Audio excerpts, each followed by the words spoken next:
morning to you. Needless to say, it would be a little silly to talk about anything other than Pepco right now and electricity. It sort of feels surreal if we did anything else. So let me share some thoughts with you about Pepco. No issue is more important than reliable electric power. And the simple and sad truth is we don't have it, and we haven't had it for a long time. Enough is enough. Our citizens have had enough. And while this was a big storm and outages are to be expected, Pepco's performance on every level was unacceptable. The length of the outages, the appalling communications, the computer glitches and data distortions, the list can go on and on.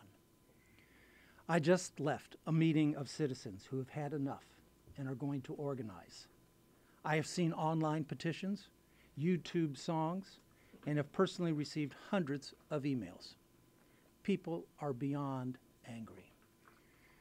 One of our responsibilities as a local elected official, particularly given the fact that we have no authority over Pepco, is to harness that anger so that it can be a constructive force. I have spent 40 years in the world of energy, utilities, and public policy and law. So I feel a particular responsibility in this regard, in addition to my responsibilities as president of the county council and as chair of the committee with energy jurisdiction. And fortunately, we have a lot of well-informed citizens, so I've been able to draw upon their suggestions. So here is at least a start on what needs to be attended to immediately, in the short term, and in the long term. First, we need accountability, real accountability, no slap on the wrists. We need our Public Service Commission to hold Pepco's feet to the fire. Assuming the commission concludes that Pepco's performance does not measure up, and it's hard to see how they could conclude otherwise, then the consequences have to be real. They have to be big enough to change Pepco's behavior. What we need in Maryland is something that other states have adopted, performance-based rate making. It's a simple concept. If the utilities perform, they make their money. But if they fail to perform, it gets whacked. Pepco also needs to make some changes immediately. First, it needs to hire more linemen. We need more boots on the ground. I've been told by numerous sources that Pepco has only between 120 and 130 linemen full-time. That has consequences on two different levels. First, it means that when there is a storm, we are less capable of responding to it quickly. And secondly, Pepco is a member of what is called a mutual assistance pact with other utilities. If you are not able to provide mutual assistance to them, then you get less in return. So we do get less crews because we have less to offer in any sort of mutual assistance compact. The other aspect of their operations that needs to be changed immediately is their computer system, their data system, their communications. I cannot tell you how many people were willing to give Pepco a pass on the outages, but not on the communications. Not on getting called at 1:30 in the morning and asked whether or not their power was on. Not being called and told their power was on when in fact their power was off. Not calling day after day and telling them their power was off, and every day the operator saying, well, this is the first time we've heard about this. Not being told that, gee, whole neighborhoods are now online because they fixed one feeder, and their computer system assumed that because they fixed one feeder, all the rest of the homes associated with that feeder were online, when in fact thousands of people were not online. In this era, in which all of us have our smartphones, how can we have such a dumb system? It's not okay. Those are three immediate things that need to happen.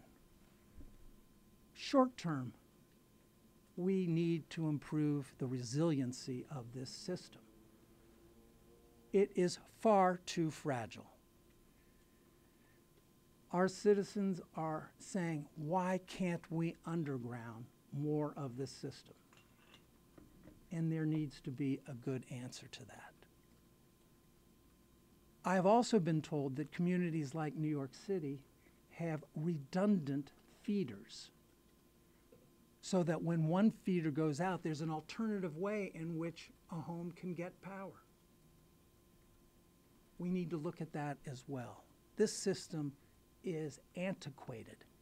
It doesn't work for us now. It will not work for us in the future.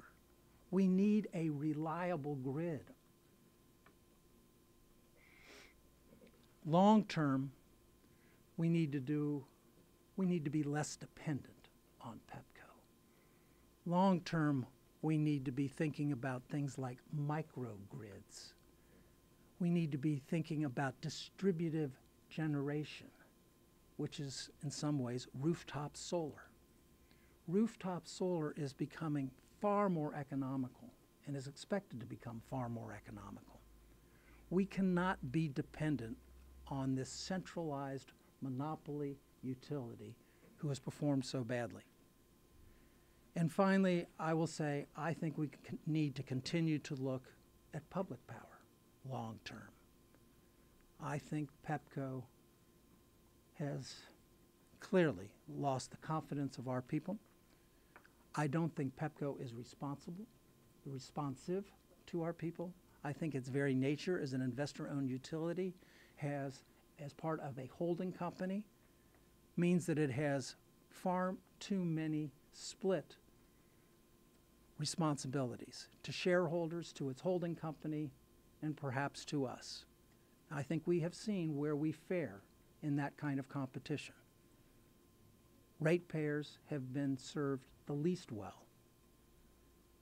Public power works. It works throughout our country. It works in the state of Maryland. It provides more reliable power on balance than investor-owned utilities do. And going forward, we need to be thinking about where we buy our energy from. We need to be thinking about energy efficiency. We need to be thinking about the values that Montgomery County holds dear on something this fundamental to our life. Public power provides us that opportunity. I think it's time for our state legislature to give us that authority. We have gotten an opinion from our county attorney that basically said that we could not go forward with public power. Excuse me. It's Annapolis. I did speak with the governor yesterday, just for the record. I did speak with the governor yesterday, who did say to me that all options were on the table, and he was going to be calling again today, and that could have been him. So with respect to public power, we've been told by our county attorney that we cannot do this without the state legislature giving us permission, because the state legislature granted a franchise to Pepco. If we were to exercise any of our rights to go elsewhere, we need the state legislature to say okay. So I don't think we should spend a great deal more resources on figuring out public power, and it is a serious issue, unless we get authority from the state that says we could go forward. And I would make it subject to a referendum. This is not something you would do lightly. But we need now, and I think the time is ripe for the state legislature to say to Montgomery County, if in your wisdom you decide that public power will serve your community better and your community agrees, then I think the legislature ought to give us that authority. So those are my views on the immediate things that we need, the short-term issues that need to be addressed, and the long-term considerations. Let me open it up to you guys.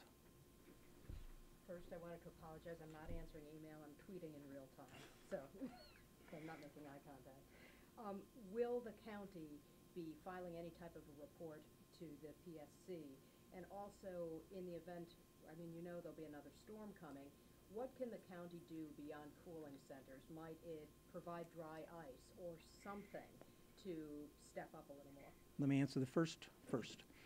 As I think you should all know, the Public Service Commission regularly requires utilities to file, quote, outage reports, storm reports after a major storm.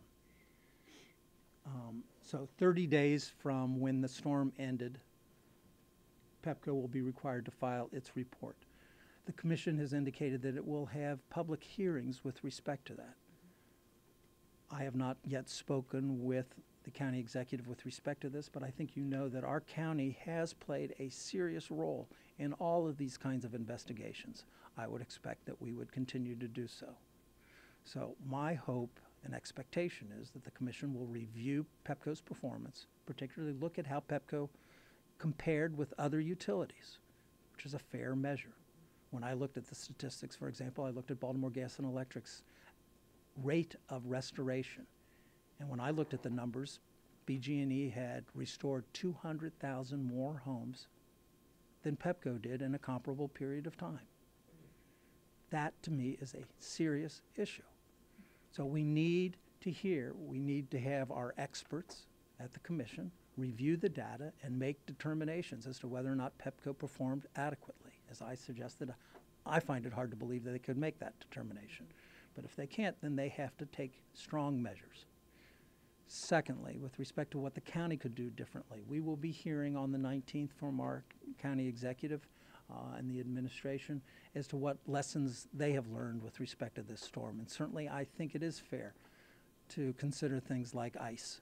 And I had urged the county executive, I spoke with the county executive a number of times during the storm, and urged him to make sure that our county residents felt like we had gone the extra mile to take care of them. There had been some suggestions, for example, that the Bethesda Library could stay open longer. And so I shared that with the county executive, and he immediately put it into action. So I feel like we really tried. As to whether or not we did everything we should have done, we need to look at that as well. Can I just follow up, please, on the Yes. PSC question? And Yep. that is, you talk about wanting real consequences, not just a slap on the wrist. Yet the PSC fined Pepco in December of last year $1 million as an initial fine. If that doesn't get their attention, I'm not sure what will. Well, with the greatest respect, $1 million to a utility like Pepco is a slap on the wrist. It isn't consequential. It needs to be consequential. In that same order, the Commission made clear that when Pepco came and sought to recover dollars associated with improving its reliability, that it would not give Pepco all the dollars it asked for because it felt that much of those dollars were because of its past imprudence. That will be the key on the rate decision on Friday, the 13th, which is currently scheduled for Friday the 13th, as to whether or not the Commission will say to Pepco, you've asked for all these dollars, guess what? The shareholders are going to accept some of the responsibility, not ratepayers. And that's where the real money is. That's when you get their attention. Mr. Berliner, if the PSC can give up to, I think that Pepco is asking for $60-some million. The Office of the People's Council said they could accept maybe, I think, $13 million. I'm fuzzy on that number, but that they could accept something for the rate increase so that Pepco can do what it's supposed to do. Would you be against any increase at all for Pepco in this rate case? Oh, I think the ratepayer advocates are basically on target with respect to that. That is, you know, should they get some de minimis amount? Absolutely. What's fundamental is, should Pepco be required to make this investment, and should the shareholders be the ones that bear a significant portion? That's the bottom line. I don't want to sit in judgment as to where that line should be judged because, quite frankly, I did not personally participate in the rate case, and you really need to get to that level of granularity.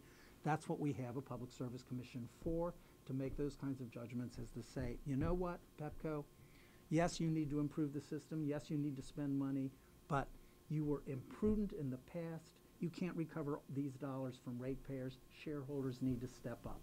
In the opinion of many, and I think it's a justified opinion, shareholders have fared a lot better than ratepayers have. It's time that that come to an end. And if I can follow up, it was the PSC, I think 1 year, 2 years ago, expressed surprise that Montgomery County residents were as unhappy with the performance of Pepco, that they were in the bottom quartile in terms of performance. Do you think that the PSC shares some blame in not getting some progress on these outages prior to this point? I think the chairman has made it explicit that he feels badly that the commission dropped the ball. I don't think there's any question the commission dropped the ball.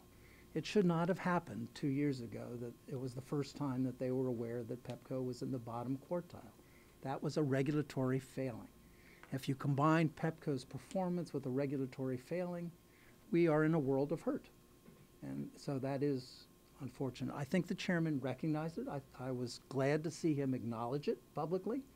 And I think the proof is going to be in the pudding, so to speak, going forward. Mr. Berliner, how likely do you see it that the state legislature will grant this authority to Montgomery County? I don't know. I am hopeful that other communities have similar experiences, that this isn't just Montgomery County that has gone through this particular crisis.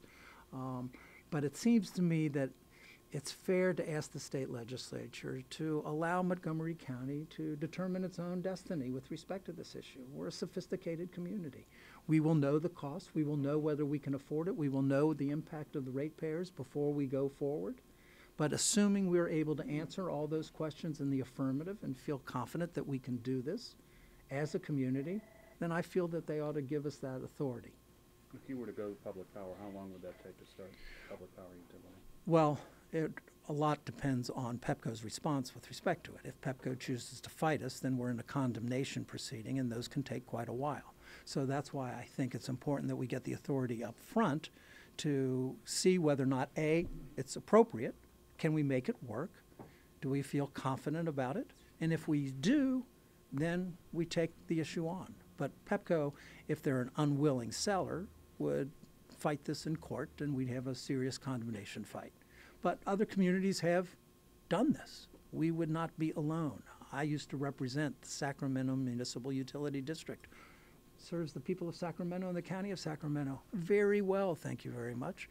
The city of Boulder just took over an investor-owned utility in their community because they said, we can do this better. We will be more responsive to our citizens, because that's their entire job as public power, is to be responsive, is to be reliable. It's not to send dollars to shareholders. It's not to have dividends. It's to provide reliable power.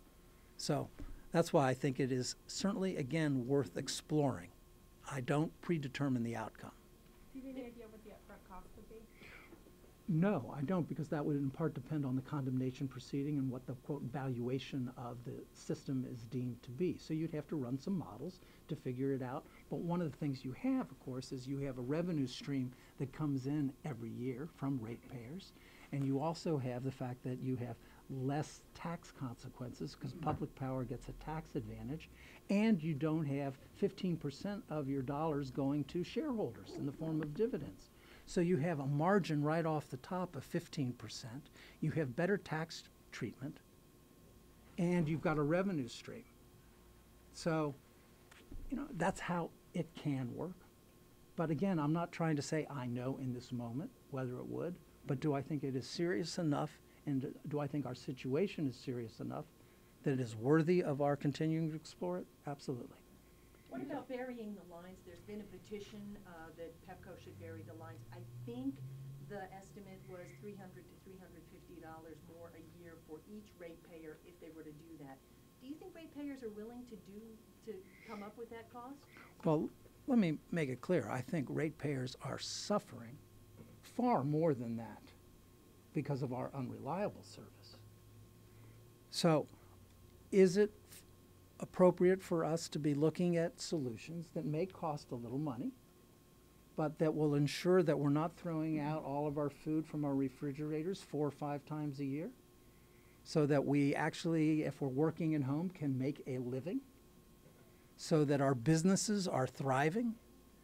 I mean, if I don't know what the cost of this outage has been to Montgomery County, but I am willing to bet that it is more expensive than what it would cost to underground for a number of years.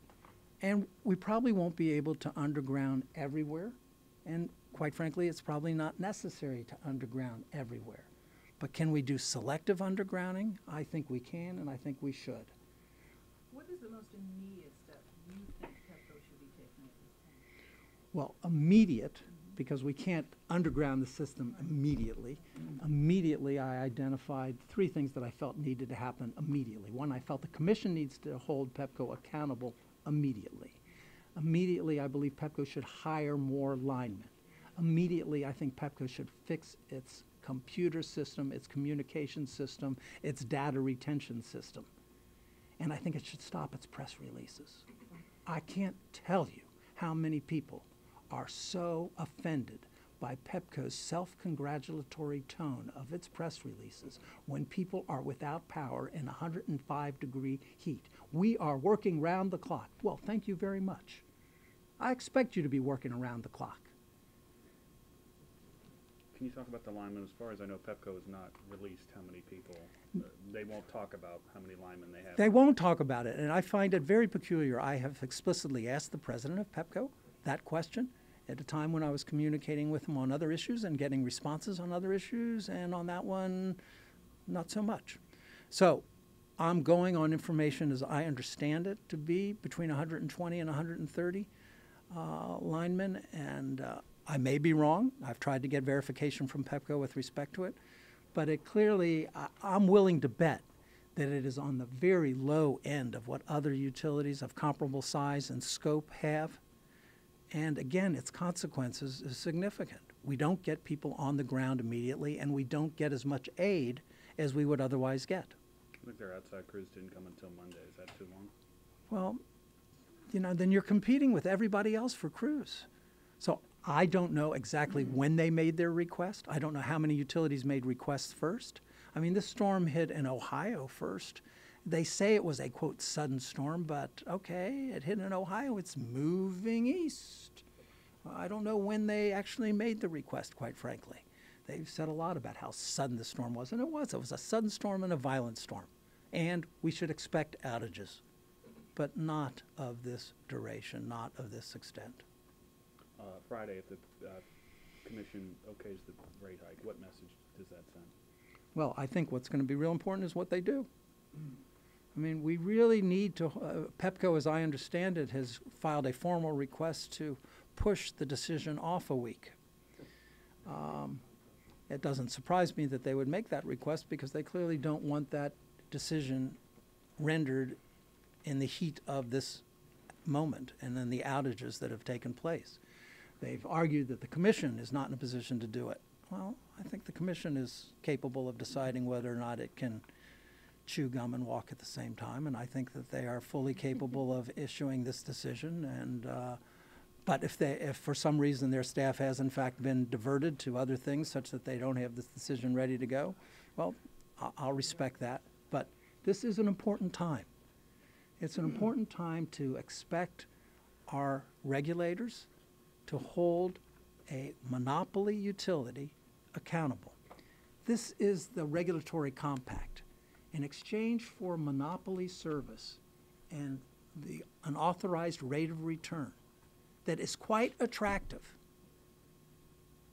you are expected to perform. And if you don't perform, the regulators are expected to hold you accountable. That's the deal. And that deal in the past has not been honored, and it needs to be honored now. And you asked for the hearing in 2 weeks for Joseph Rigby to come the head of the board. Have you heard anything from him? And I know in the past you've asked him repeatedly to come, and he has not. Can you talk about that? Well, one, let me say who I have heard from. I heard from Chairman Nazarian, who is quite willing to come and share with us his thoughts on how they will assess this particular storm. Not the bottom line, but how he will do it. So I was pleased that he was willing to come into such a charged environment and willing to share with us his views. I have not heard from the CEO, chairman, and president of Pepco, okay? Joe Rigby is the person accountable. everyone reports to Joe Rigby. So I believe it is appropriate and proper for Mr. Rigby to come and share with us and this community his views and his company's views. I am hopeful that he will decide to attend. But it hasn't in the past, the last 2 years, He- you've asked a couple times on that, right? I've asked a couple of times. I'm asking again. I'm a persistent guy. So who have you spoken with at Pepco the last week? And what have they said to you, and when did they talk to you? Well, I have not spoken with, in this day and age, text messaging actually does work. And so I've had regular communication with, an email communication with Jerry Pasternak. I promise you, I get a lot of emails, and we probably got more emails than perhaps anybody else because of my role in this set of issues. But hundreds of emails in which people were saying, please, can you do anything to help us restore our power? And this went on, obviously, every day.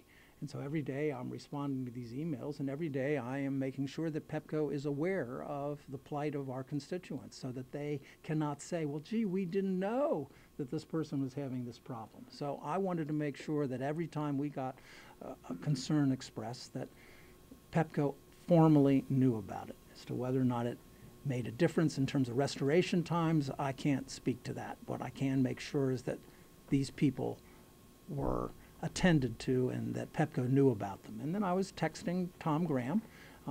Particularly, we had a transformer that blew up in Chevy Chase a couple nights ago, and I was like, I said, Tom, really? I mean, are you doing this on purpose? I mean, stop this. And so, so we had conversations about that, and just talking to him that way. Listen, I know that Pepco employees are working and have been working very hard.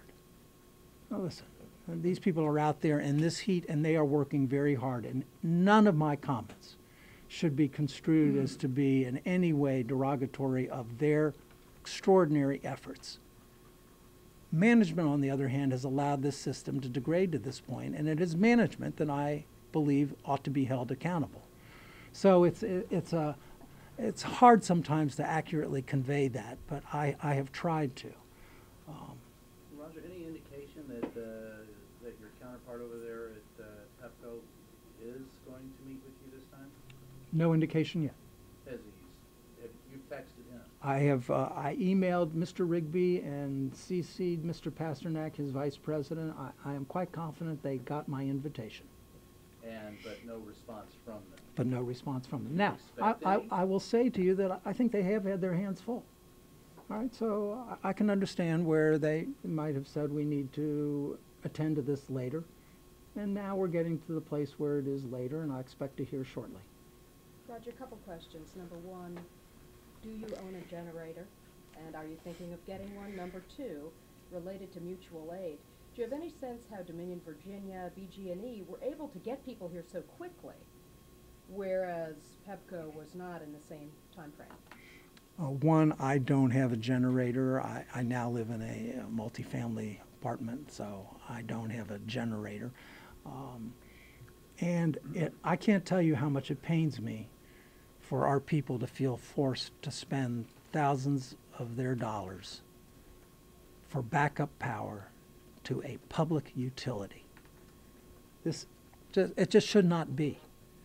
And but I totally understand why people would do it, and I certainly couldn't tell them not to do it. And if I were living in a home that I used to lose power all the time, and I would seriously consider it as well, because at a certain point you say, well, it is what it is, and therefore I have to be in a position to go about my life, and if I'm in a position to do so financially, then yeah, probably makes sense. But this is not what we should be doing. It's not what we should have to do. If the public option is not really an option, how about competition with other companies? Is that possible? Well, wires are a natural monopoly. We have competition for the generation of power. So today, you and I can buy power from somebody other than Pepco. but we need to rely on a monopoly provider to deliver it. That's their only job, is to deliver the power. Okay, that's why we've got these wires. Do we want 16 sets of wires, running through our system? No. But it is fair to say that should we put the franchise out for bid? Yeah, I mean, basically, at a certain point in time, either our community is going to give the authority to do it, or the commission has to say, you have lost the right to have a monopoly franchise. And we are going to put it out for bid to see who else might be interested. So that's an alternative, if you will, to public power. Maybe we invite, Potomac Edison in, or, somebody else, and say, come on, maybe you can do a better job. Because hard to imagine how somebody could do worse, quite frankly. Are you aware of any state legislators that are currently working to give you guys that referendum power or some sort of? No, I am sharing this with you today. I haven't asked them for that yet. I just did. And could you just walk us through where we are on undergrounding and redundancy work? I mean, what has Montgomery done to sort of study what areas could Well, get this undergrounding? Victor, with the greatest respect, I mean, we're having this conversation, if you will, in real time. All right? And 10 years ago, in 2002, 2003, I believe, the state looked at undergrounding, had a task force on undergrounding. And at that time, they concluded that it was too expensive and had issues associated with it. But that the law clearly allowed people to go forward. I think that's where we are now. Now we need to look at this again seriously and get moving on it. But I can't tell you that we have done that work already. We haven't. And the redundancy work we have not done. I've been in communications with the chairman of another state commission, with executives of other utilities throughout the country, with consumer advocates. I've spent the last 5 days having these kinds of conversations. And it was the outgrowth of one of those conversations that shared with me that in New York City they have a redundant feeder system, and it works. Now, again, there's expense associated with that. Anytime you dig up to create redundancy, there's expense. But the reality is we are paying such a huge cost. I would imagine this is hundreds of millions of dollars. Hundreds of millions of dollars is the cost of this storm. And global warming ensures that we will have more violent storms going forward. This system needs to get significantly hardened. These are not aberrations, these storms. They are going to be our future. So we cannot stand pat. This is a technology of a different generation. We need to move into our future, and our future depends much more than in the past on reliable electric service. So things that we might not have done before, we need to put on the table now. Sir, are you accusing Pepco of sticking its collective head in the sand? I didn't say that. I did. Would you? I would say that Pepco has failed to provide the quality of service that we need today, and certainly is not in a position to provide it going forward. So you see a future without Pepco? I see a future in which our community has reliable power. And if Pepco is unable to provide it, we must have the ability to get it done ourselves. So everything that you've said seems to indicate that you believe that Pepco is unable to provide our future needs. Is that fair? I think what is fair is that their track record means that we cannot give them the benefit of the doubt in any way with respect to this fundamental quality of life issue. And either they perform in a hurry or we take it away. What's your definition of in a hurry? Well, one, I think they need to do the immediate things that we just described. They need to hire linemen. They need to improve their communications, data, et cetera. Two, we need to ramp up the work on improving the reliability of this system. Three, Pepco shareholders have to step up and be part of that response. So you need all those things to happen, and we need to see results. in what kind of time frame? In other words, do you have a punch card, and are you willing to say, look, if you don't do it by X date, and X isn't accomplished by X date, then you're gone? Well, in the reliability legislation that was passed by our state legislators that I helped draft and that has now become, the commission has created, we have, for the first time, standards for reliability in Maryland. In 2013, Pepco's reliability will have to be substantially better than it is today. In 2014, their reliability will have to be better than it was in 2013. Every year, Pepco's reliability is going to have to get considerably better.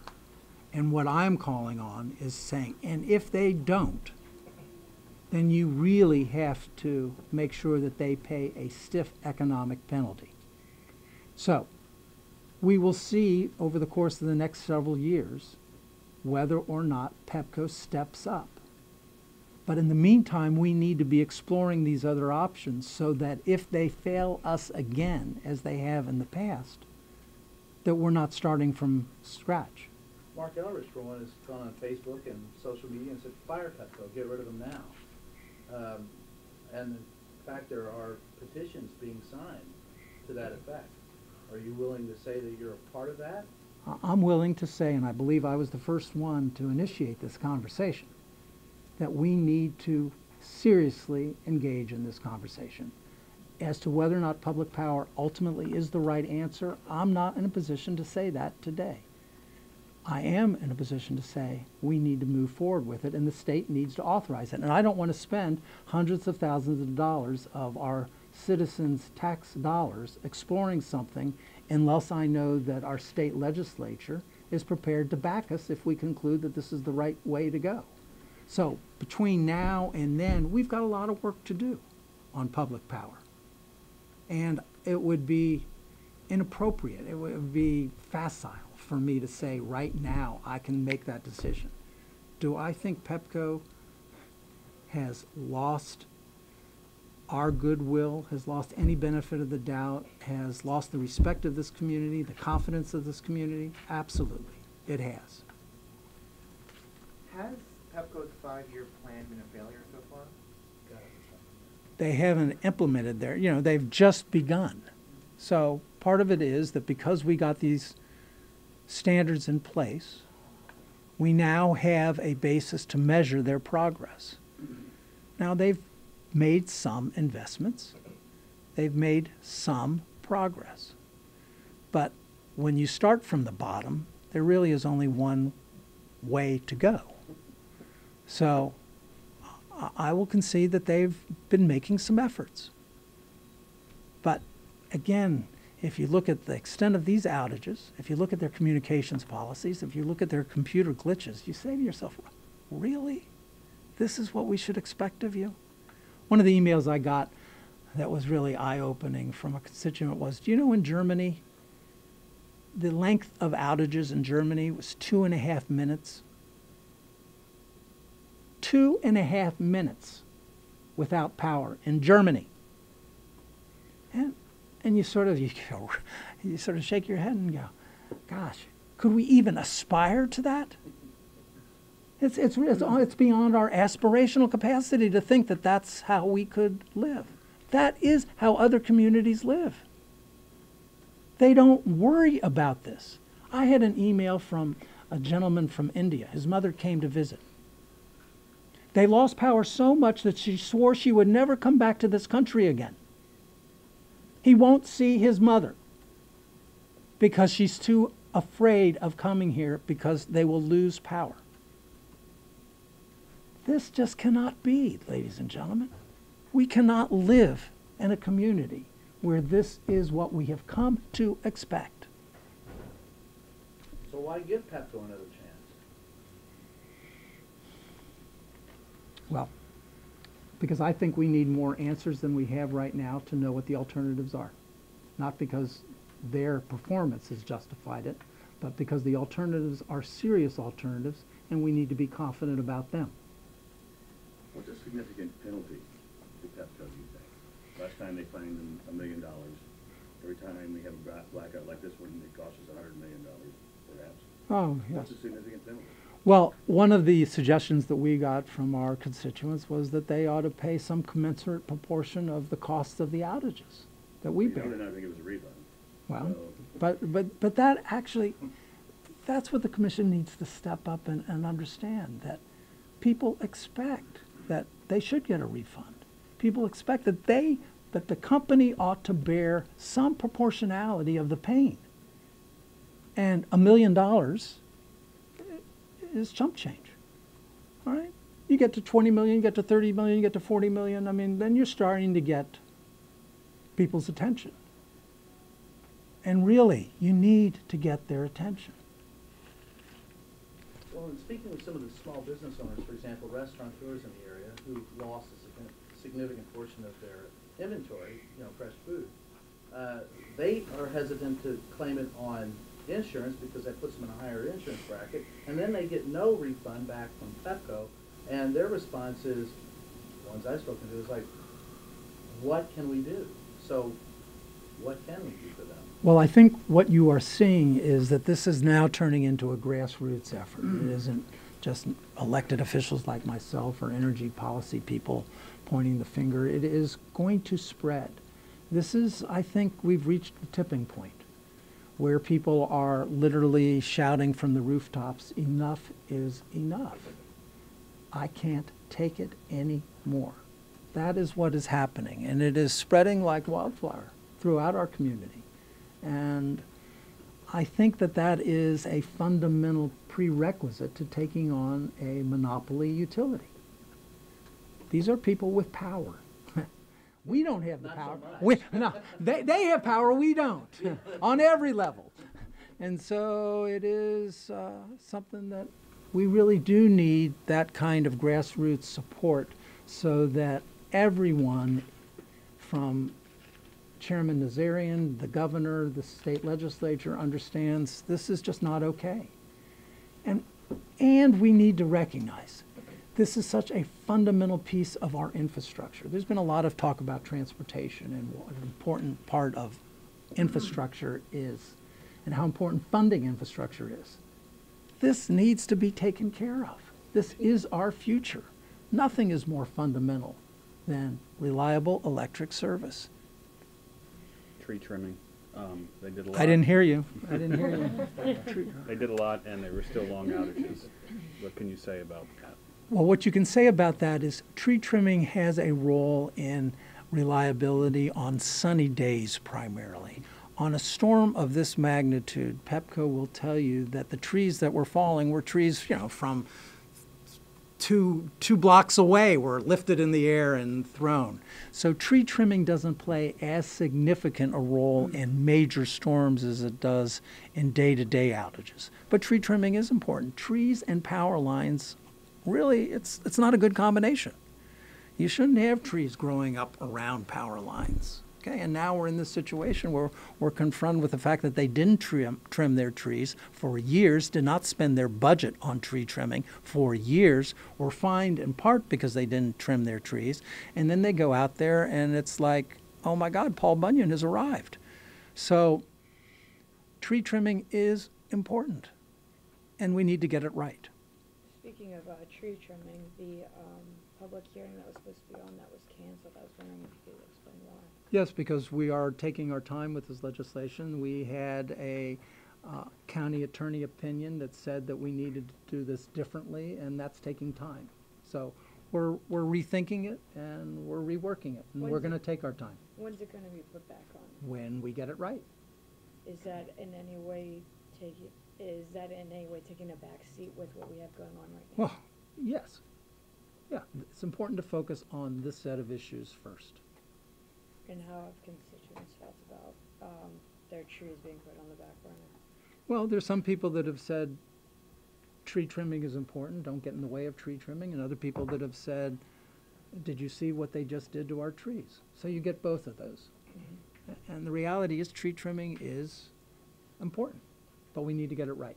And with speaking with all the constituents, social media, how has that played into hearing from everybody when it comes down to what's been going on with Pepco, what's been going on within county government when you're canceling these things? How has social media helped in any way with you guys, being able to speak with everybody in the community? I think it has helped. I confess I'm sort of a dinosaur.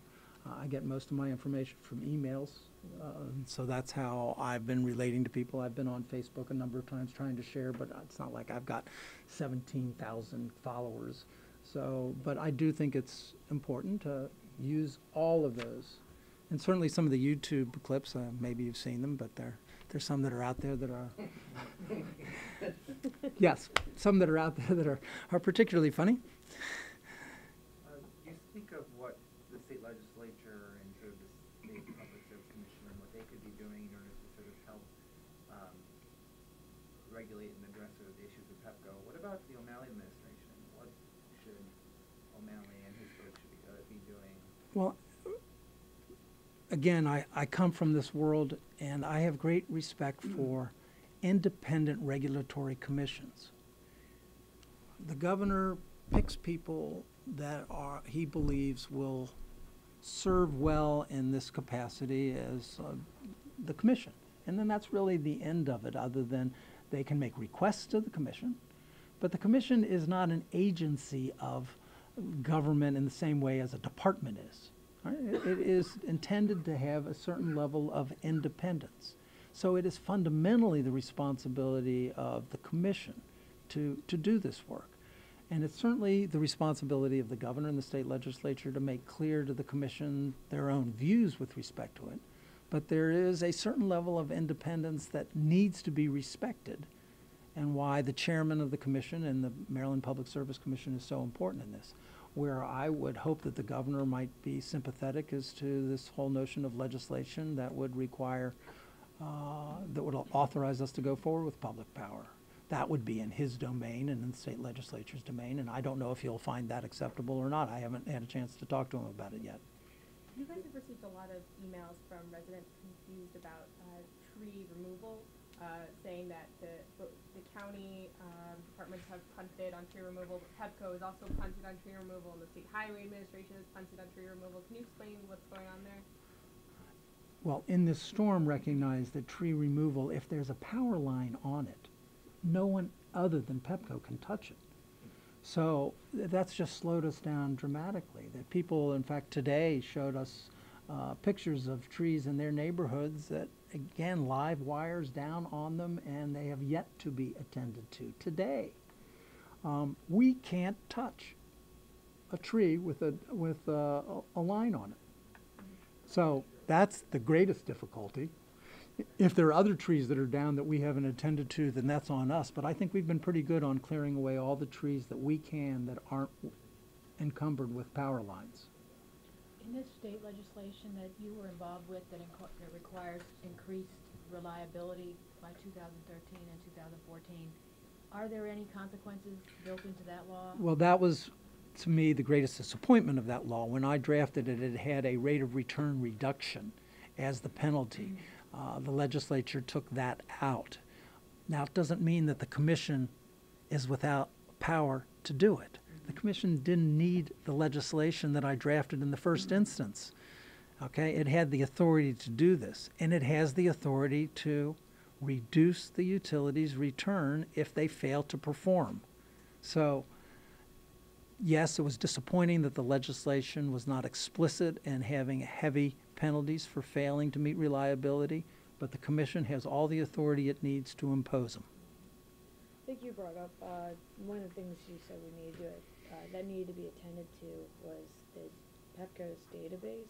What exactly were you referring to? What I was referring to is that when people call and say, I'm without power, they call on Monday and say, well, I'm without power. They go, thank you, first time we've gotten that call. Then the same person calls back on Tuesday saying, I'm still without power. They go, gosh, we have no record of it.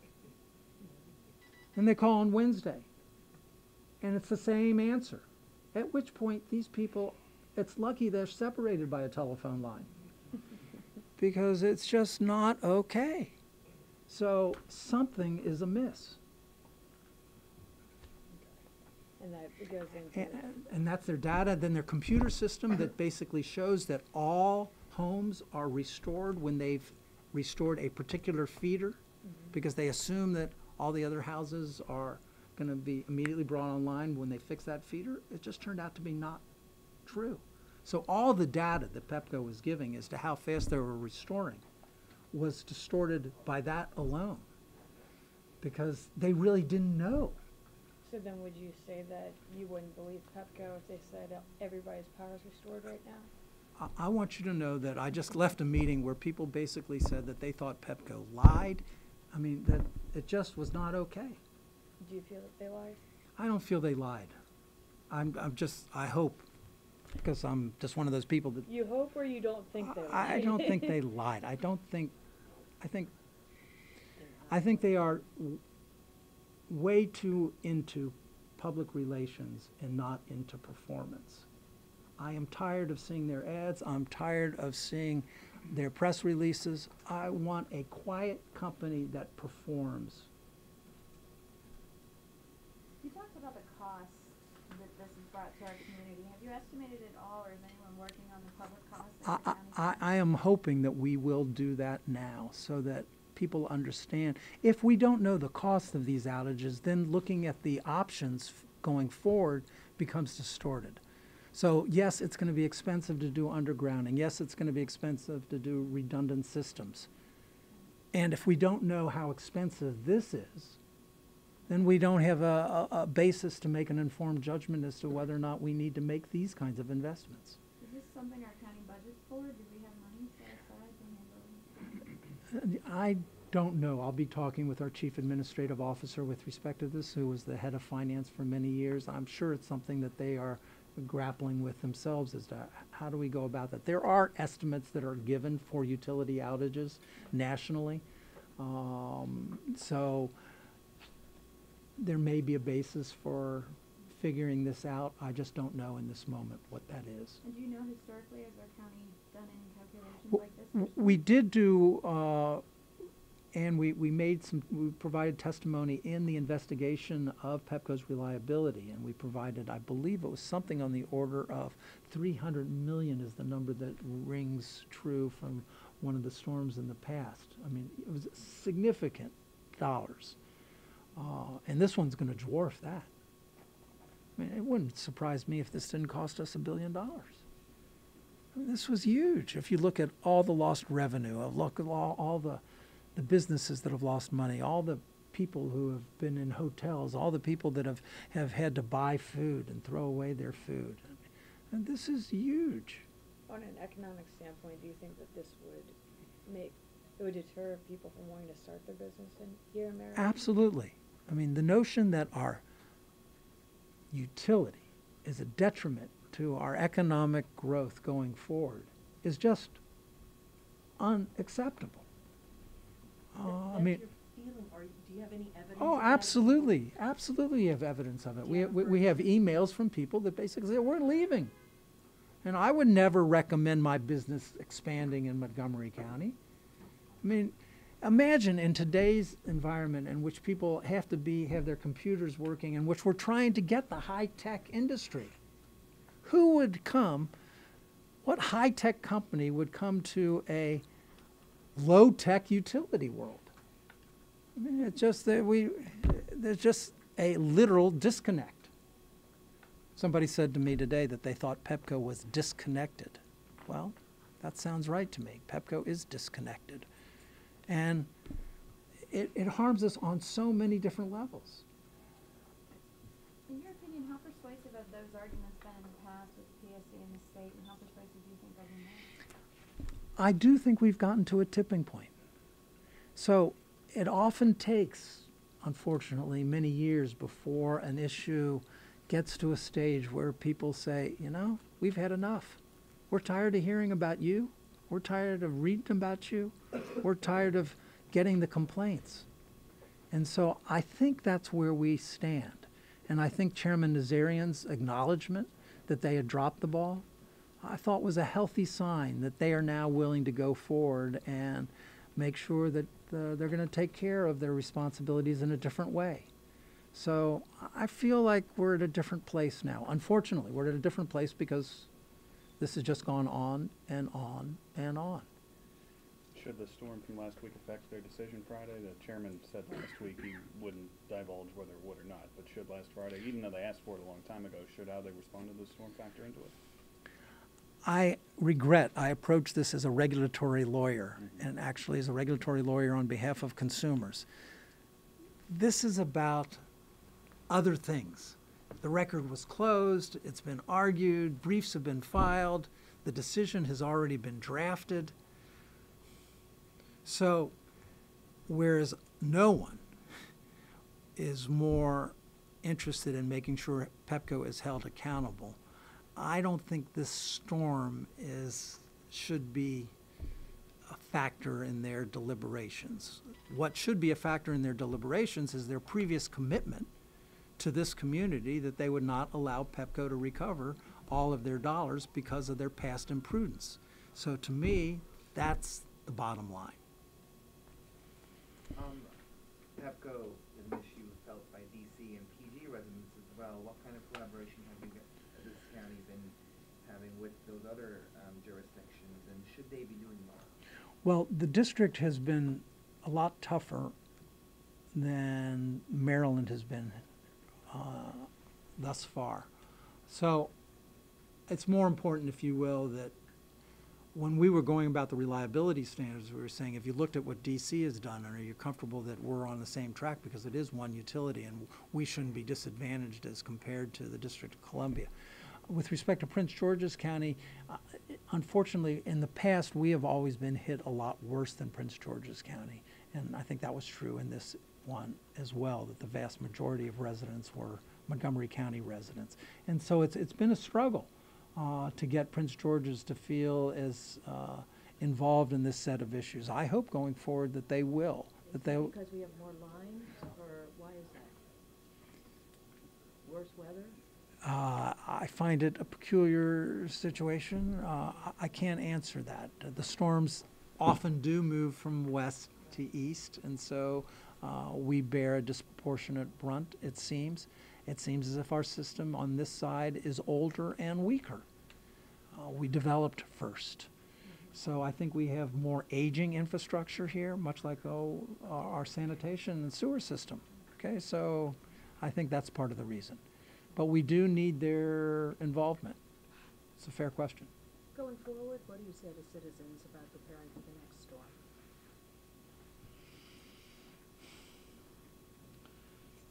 Well, I think all of us, one, we need to take care of each other. So I think that all of our residents need to make sure that we're particularly sensitive to the senior citizens in our midst, and we're knocking on their doors, we're taking care of them. We need to take care of each other because we can't rely on Pepco to take care of us. Well, there's some community benefit in some perverse way associated with that. You know, we need to take care of each other. We need to prepare. You need to have, unfortunately, too many essentials stored up. That is true, and that won't change. So we're going to need to be ready to go. You know, and our county is, we're going to need to look at what our county can do for people as well that we haven't done. So all of it, we have to be prepared, but at the same time, hopefully, just won't be this bad. One of the big picture questions that we asked of DC officials, and I ask you, is does this last week give you pause in terms of a potential terrorist attack?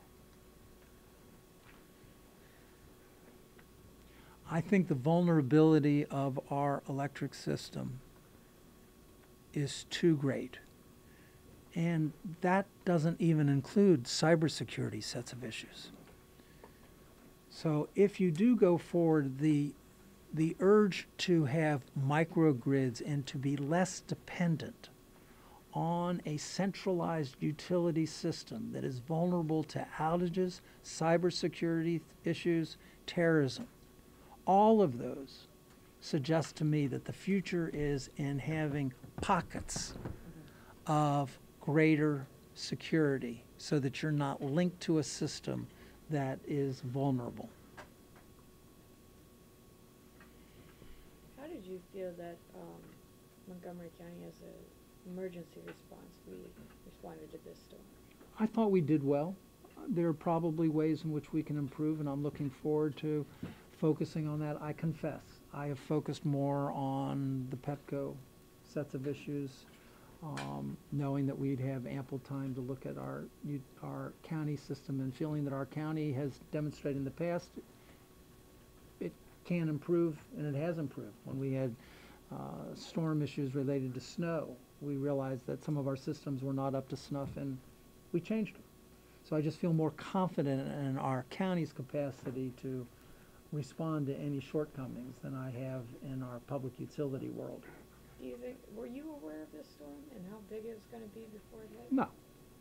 No. Would you expect from our county and our emergency response to have notified you? as Well, soon as I get notifications of storms, as I'm sure many of you do, on our alert system, and so I got it as soon as anybody saw it coming. They're pretty quick at putting it on when they see those cells moving our way. When did you actually find out? I forget. Okay. All right, gang, All right. have we done this? Yeah. Thank you.